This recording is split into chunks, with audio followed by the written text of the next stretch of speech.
A deadly measles outbreak in Samoa. A stark and disturbing example of the extent of Samoa's measles crisis. Businesses have been ordered to close their doors, vehicles banned from the roads, and people told to stay at home. Only police and mobile vaccination crews are allowed to be out and about. The nation of Samoa declared a state of emergency back in November. Schools are closed indefinitely, and children who are most vulnerable are banned from gathering in groups. The island nation took the drastic step of shutting down government operations for 2 days, while medical teams went door to door. They're looking for red flags, literally tied to houses to show those inside need to be immunised. The government there says nearly everyone that's eligible has now been vaccinated for the disease. At least 65 people have died since October, 57 of them children under the age of 4. While most are eager to do their part, some are avoiding the immunisation teams. Part of the problem has been the strong campaigns by anti-vaxxers in Samoa, something the Samoan government is trying to combat, even arresting a prominent anti-vaccination campaigner in this country. We have so many anti-vaccine people, and of course many of our people still resort to traditional healers. Samoa is not alone in its failure to prevent the spread of measles.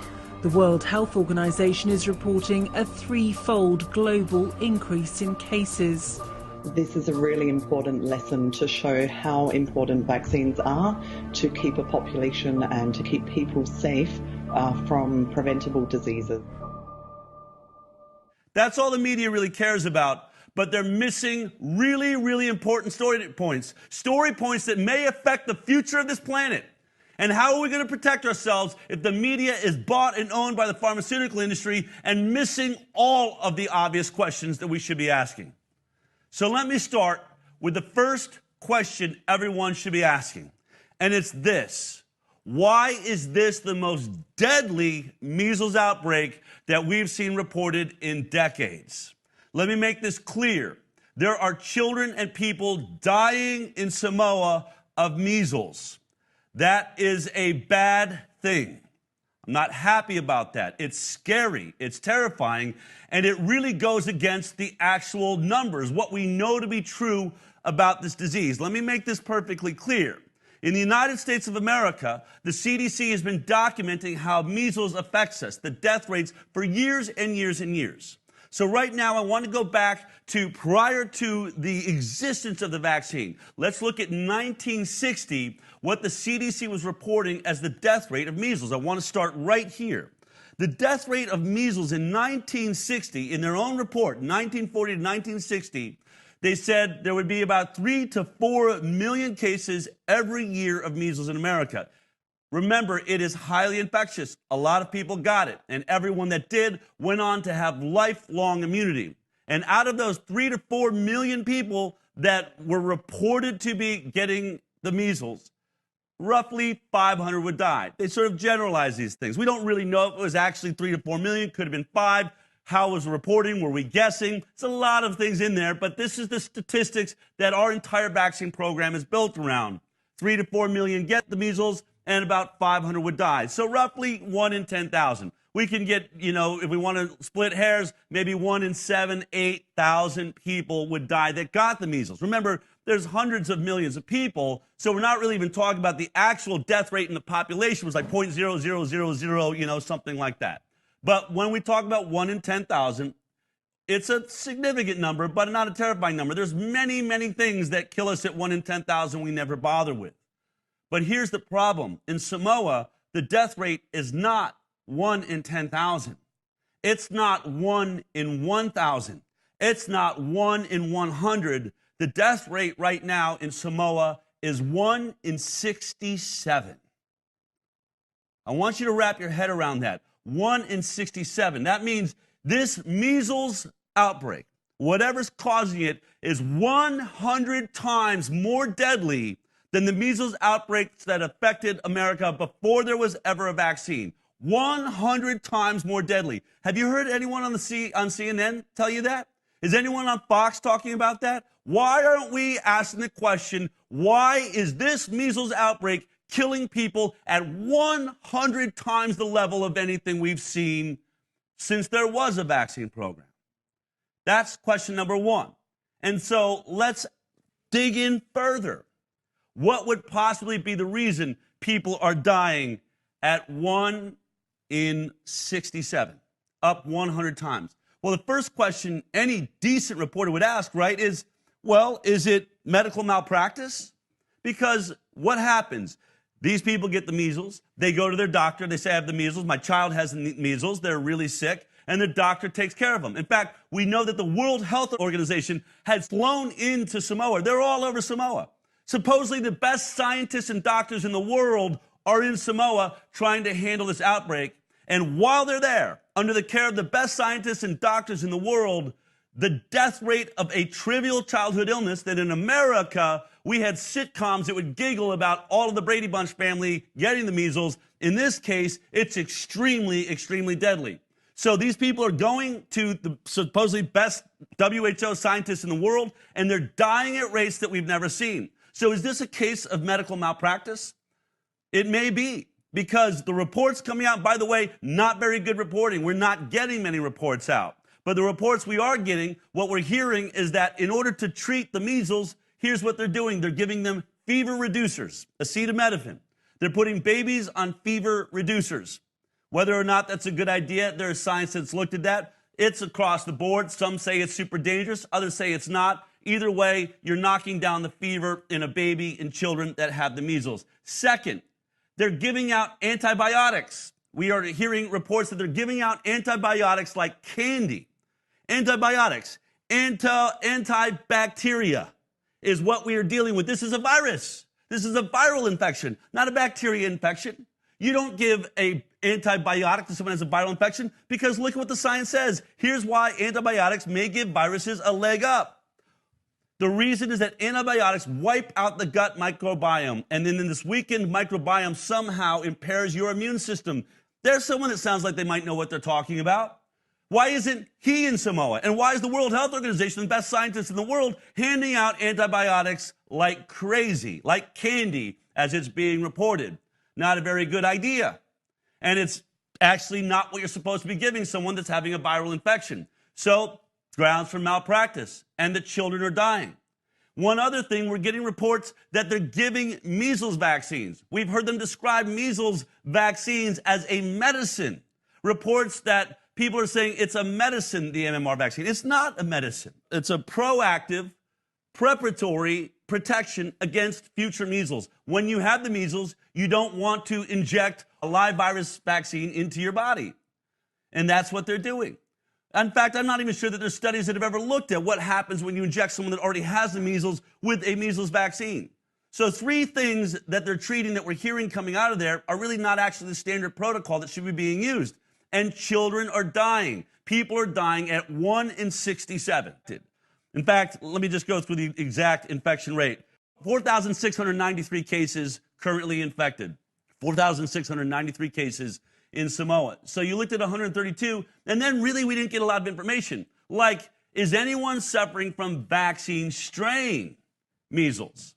Because remember, this is a live virus vaccine. And we know when we look at the Disneyland outbreak, which happened here in California, that when of all of those cases that they did genotyping, meaning they looked at the actual strain scientifically and figured out what it was, we found out that 30% of the cases in the Disneyland outbreak were vaccine strain.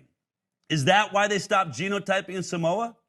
Why would you stop? Why aren't we being fed more and more information?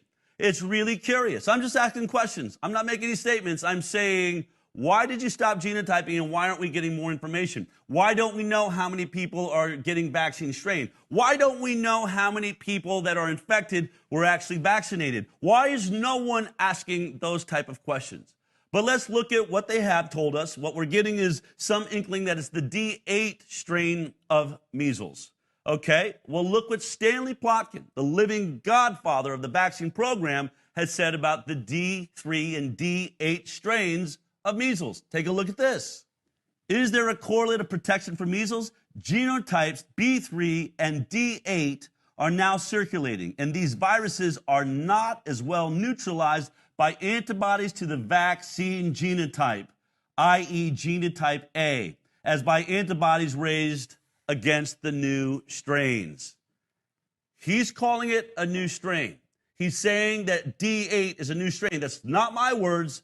That's Stanley Plotkin. Obviously, arguably, one of the most knowledgeable people when it comes to vaccines. He's saying the vaccine we've created is not doing a very good job of stopping the D8 strain. If it's new, what's new about it? I know if you've listened to Dr. Andy Wakefield or other people out there, they've talked about the fact that these vaccines may actually be putting stress upon the virus that is forcing it to mutate and change, just like antibiotics are doing to bacteria. Why we have deadly MRSA and deadly outbreaks in hospitals of bacteria that now kill, and that, drug-resistant bacteria that kill, because the antibiotics have just allowed them to mutate and grow and become more powerful. Is that happening with measles? It's a really good question, isn't it? I mean, that's all I'm saying. Isn't that a good question? Why is no one in the media asking about D8? Where did it come from? Why is the vaccine not working? And why is the story not about a failing vaccine, a vaccine that's not able to handle new strains of measles? As we're being told, the science is settled and we've got this nailed down and we're in Samoa giving out tons of vaccines as we speak. Why is nobody asking what Stanley Plotkin has already brought up? And if it's mutated, maybe it has, maybe it hasn't. And then lastly, so first, why is this the most deadly? Is it malpractice? Is it the fact that we have a new strain like some sort of science fiction movie that's coming our way? I'd like to know that. You probably would too. Do we have a strain that doesn't react to vaccines? Really, really good question. I would love some answers on that. But maybe it really simply comes down to malnutrition. Because people that have visited Samoa have told me, and by the way, I want to say this. We have people writing to us right now from Samoa that have been getting information out to us. We've asked all of them, will you come on the show? They said, we are terrified we will be arrested. They are saying that anyone that questions the vaccine program right now in Samoa, anyone that talks about malnutrition or any other issues around this outbreak, that they will be arrested. I can't even get someone to call me right now. So we've gotten emails, we've gotten some information out. I'm not really able to vet it because I'm not there, but I'm going to share with you some of the things that they're talking about. And what the people inside that island, in Samoa, are telling us is we suffer from malnutrition in a major way. In fact, there was a report, this is a UN report, on Samoan household nutrition in brief. This was just a couple of years ago. They went and did a report, and this is what it concludes at the bottom of this. It concluded, we need to reduce the dietary-related health risks among the Samoan population. Policies and intervention must be targeted at reducing sodium intake, increasing vitamin A, and balancing fat intake. That was what the report. They went out of the way to write this report and saying there's going to be a serious health crisis in the future for Samoa if we don't get in there and start working on their diet and helping them not suffer from malnutrition. We also know from inside of there that people are saying to us, look, we don't have the same incredible sanitary system you have. Not all of us have clean drinking water and toilets. There are outhouses. You're giving a live virus vaccine to people that don't have good sanitation throughout Samoa. So what happens? We're watching polio, by the way. We've already reported on this. We reported that polio, that the polio outbreaks now around the world are happening because of the vaccine. Something that nobody saw coming. Science didn't see this coming. What they're saying is we had basically an attenuated virus. We put it into the population, but as it goes along, because if there's not good sanitation and you can't get to everybody, that virus slowly wakes back up and it becomes virulent. And now people start shedding and spreading it amongst each other. Is that what's happening with measles? Because again, this too is a live virus vaccine. And as much as they want to tell us it doesn't shed, what studies prove that? Were those studies done in the United States of America where we have clean running water and toilets and really great sanitation? Did we do studies on shedding of measles live virus vaccine in places that don't have that type of sanitation? I'm just asking. I'm just saying these are the types of questions good reporters should actually be asking and coming out with reports on that. I'm curious what he might have heard about that. So, Jim,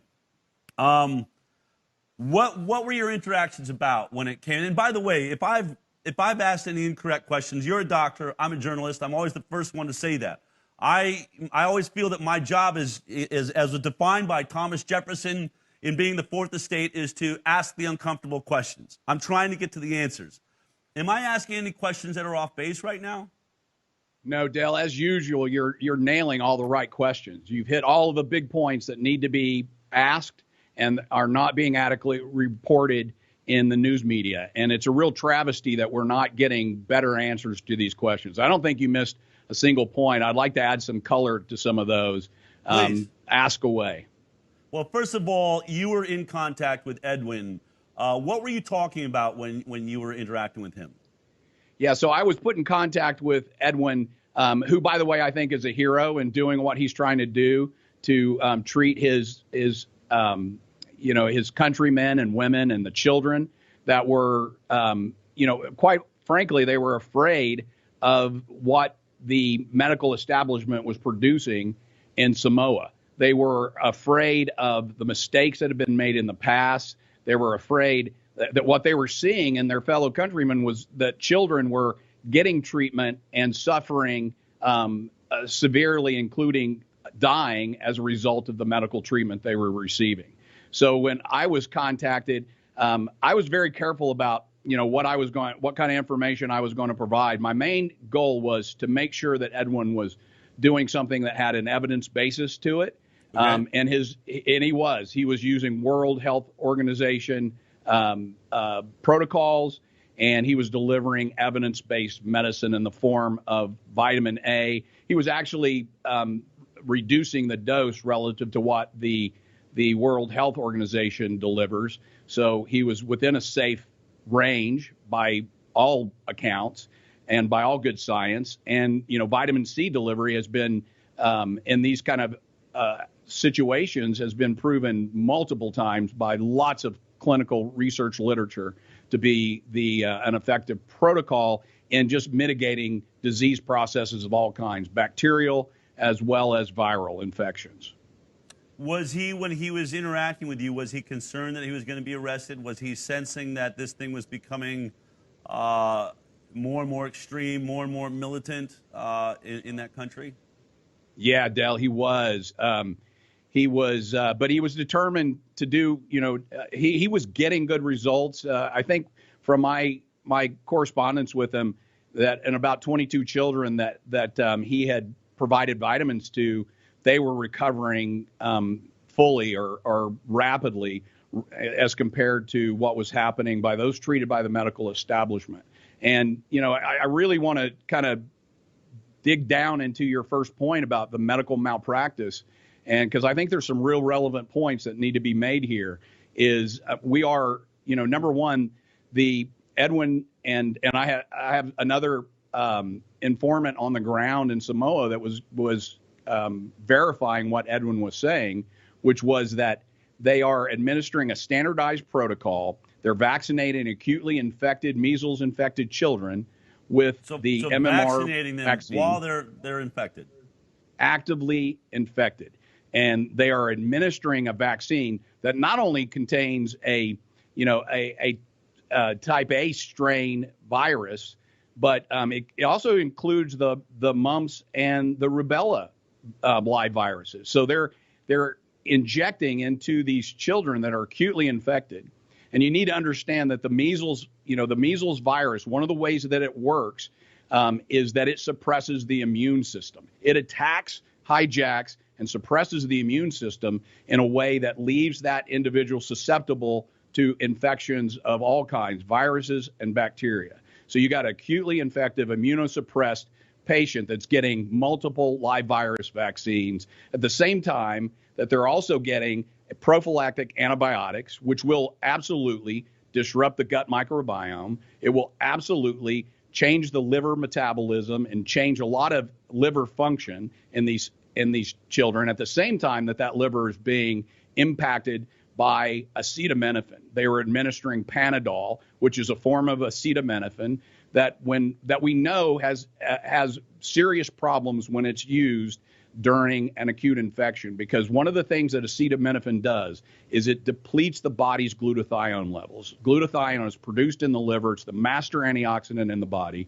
It's so important during infection. It's an immune regulator. It's an antioxidant. It's an antitoxin. It's a part of the detoxification pathways. Glutathione levels, you're setting them up for serious problems. And this standardized protocol that's being delivered was hitting their systems, the microbiome, the glutathione system, and infecting them with multiple live viruses at about the worst time you could possibly imagine. If that doesn't rise to the level of medical malpractice, I'm not really sure what does. I think it does. It's crazy, and the fact that you've rolled it so, and nowhere in that protocol are they also at least giving them, vitamin A, knowing that the World Health Organization says this is what you should be doing, and given that the UN has already said they're deficient in vitamin A, so they're going to have problems. So the very vitamin that the World Health Organization says is important for measles, the UN just said is almost completely missing from the diet. Were they at least in that protocol giving out vitamin A? My reports are saying that they were not. It was the supplies were shipped according to the World Health Organization reports. The supplies were shipped, but they were not delivering them. So, and there, I can understand there is some conflicting literature on the use of vitamin A. It has some nonspecific effects that can be problematic. There is no confusion in my mind that the delivery of Panadol, acetaminophen, multiple live viruses, and depleting the body of glutathione and disrupting the gut microbiome with antibiotics, prophylactically delivered, by the way. So, I understand the concept. They want to protect from bacterial infections, which is usually what kills children. It's not measles viremia per se. It's the suppression of the immune system that leaves these patients susceptible to infection by any number of bacteria in the environment. Is that mothers used to pass on. We know historically throughout time that mothers would pass on their immunity. If you had wild measles as a child, now remember, they talk about how infectious measles is. So measles is sweeping every country. Millions of people would get it every year. And all those millions of people that got it, they would have lifelong immunity. And not only lifelong immunity that would keep them from getting it or anyone else around them, then they passed on that immunity when they gave birth, usually about 1.5 to 2 years. If the mother breastfeeds, they extend that even longer. So when, if the island of Samoa back in the day, we never heard about babies dying because that island would have gotten measles. It probably would have spread just the way we're seeing it now, naturally across the entire island. But when it was spreading, those mothers, those kids that grew up that had gotten it, they were going to pass on immunity. So in essence, this measles virus is, if it's as infectious as they say it is, and we know that it gives lifelong immunity, the chances are it was going to eradicate itself. True herd immunity was right. We were on the verge of true herd immunity all around the world. I've talked about this multiple times. One of the things that I would say is that the only thing this vaccine program has eradicated is herd immunity itself. We have made babies vulnerable for the first time in history. Nowhere else in history did babies ever have to worry about getting the measles because they were protected because their mother had had the measles. Let's look at these numbers in a chart right now. So here we're looking at the measles infection rates that are happening as we speak. These are the latest numbers that we've seen, and they've got age categories over here. So 0 to 5 months, 6 to 11 months, 1 to 4 years, 5, you get the idea. Here's the cases in the last 24 hours. Here's the total number of cases. So right here, these 335 should not be happening had their parents had gotten wild measles. Had there been no vaccine program that wore off on the parents, that wasn't passed on the babies, these 335 babies should not have measles right now. Included 572 cases between the ages of 6 to 11 months. This never happened before. These kids should not have measles, except that there's a vaccine program that has made it so that their mothers are not passing on their immunity. And then this age group right here, it gets difficult, 1 to 4 years, because right around 2 years we know is when the immunity would wane. And usually we say 2, 3, 4 years old, right in there, you start being very robust. Your immune system's working. You should be able to handle the measles. I don't really know what the numbers are, 1 to 4 years old, but let's just take a guess at it. Let's just break down to 3 years, 1 to 4, 3 years. So let's divide this number into thirds. Let's say that in the 2-year-olds, what we're looking at, another 500 cases. So nearly 1,500 cases of 4,693 shouldn't even be here. The only reason these kids, and by the way, what is the death rate? This is the highest group with the death rate right now. These are the ones that are dying. Right here, 9 died in the 0 to 5 months. 19 have died in the 6 to 11 months. And then in the 1 to 4, 33. So again, let's divide that in thirds, give them the benefit of the doubt. Maybe it's only 10. But we're talking about, what is that? 29, 38 cases. More than half of the deaths should not even be happening except because there's a vaccine program. The vaccine program has eliminated the safety of babies during measles outbreaks. That's a fact. You can go ahead and look it up. The stats show it. Do we have that? Do we have the study that talked about this? I'm not making this up once again, but before we even go to that, bring it back.